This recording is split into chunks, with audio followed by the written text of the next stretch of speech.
Good morning. My name is Anna Dominczak. I am Editor-in-Chief of Hypertension, and I'm delighted to welcome today awardees of our Best Paper in Hypertension contribution. We have with us first Dr. Franklin, who has worked on the Framingham study to answer an important question. Could you tell us which part of Framingham study population was involved and how that helped you to answer this important question? Yes, well, first of all, I'd like to say that my work rests on the shoulders of so many people at Framingham who really deserve to share in this credit. The Framingham heart study has been ongoing since 1948. The population that we were looking at was a high-risk population who had evidence of previous cardiovascular disease events, including stroke, heart attack, and heart failure. And we were interested in looking at the importance of arterial stiffness as defined by a wide pulse pressure and the influence of a low diastolic blood pressure in combination with the arterial stiffness. So what's the message for the practicing clinician from this study? Have we learned something that could be immediately useful out there in clinical arena? This was a very high-risk population who already had events, and I think the message is that prevention is the important way to go, that diabetes was associated with the increased risk, as was obesity, so that if one is going to prevent these complications, one has to start at a very early age with good health habits, probably starting in schools to teach young people good dietary habits, good habits of exercise, weight control, and of course not smoking. Thank you very much. I think that's a great message for our readers and population at large. And congratulations again on your award of the best paper. Congratulations. Thank you very much. And our second winner in the population category of papers is Dr. Soliman. Congratulations on your award. You studied diabetic subjects in the Accord trial.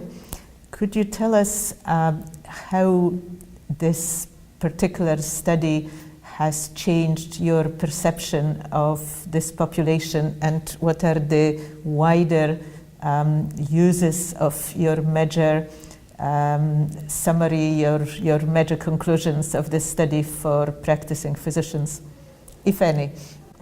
Yeah, I think first we can just mention how this Accord blood pressure trial relates to the Accord main trial.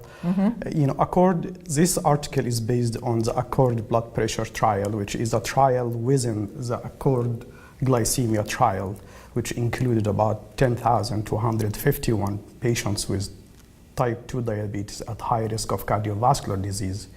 And among those, there were about 4,733 patients with blood pressure ranging between 130 to 180, taking blood pressure less than 3, and those people were recruited to the blood pressure trial. And we used those people to look whether intensive blood pressure lowering would favorably impact left ventricular hypertrophy compared to standard blood pressure lowering targeting 140. And we already know that left ventricular hypertrophy is a common complication of blood pressure.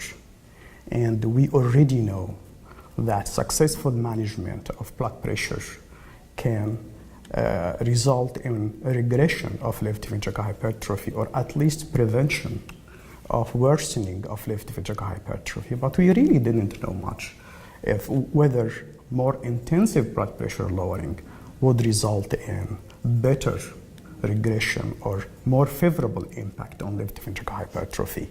And our results showed that indeed intensive blood pressure lowering helps more than standard blood pressure lowering. In terms of what this added to what is going on, as you know, SPRINT trial showed that intensive blood pressure lowering is good. Yeah. And the population of SPRINT trial was non-diabetic population. So ACCORD trial is diabetic population. So we can generally extend the results of SPRINT to say that there is also favorable impact of intensive blood pressure in diabetic population. This is one way of seeing our results. Another way of seeing the results is to say that left ventricular hypertrophy is a risk factor for several cardiovascular disease, stroke, heart failure, many other risk factors. So it could explain some of the SPRINT trials. That's to say that intensive blood pressure lowering in SPRINT might have the favorable impact on cardiovascular outcomes through improved left ventricular hypertrophy. The challenge, however, in some of this argument is that the primary results in ACCORD blood pressure trial, which was published a few years ago, did not actually show benefit of intensive blood pressure lowering. And of course, there have been talks about that. One of them is that the argument for that or explanation of that ACCORD blood pressure trial, half of the sample of SPRINT trial, so power could be part of it. The primary outcome also is different. It did not include heart failure, which we know that it could be impacted pretty much by systolic blood pressure. So really the results here could really inform the future guidelines in different ways. One is that it can explain some of the SPRINT trial results as mediating a factor by LVH, and also could indirectly extend the results of SPRINT in non-diabetic to people in diabetes. So that's very, very useful explanation, because our journal would like to bring about the debate about new guidelines and modifying guidelines in light of both SPRINT and your findings. Mm-hmm. So thank you very much, and congratulations again on your award. Thank you.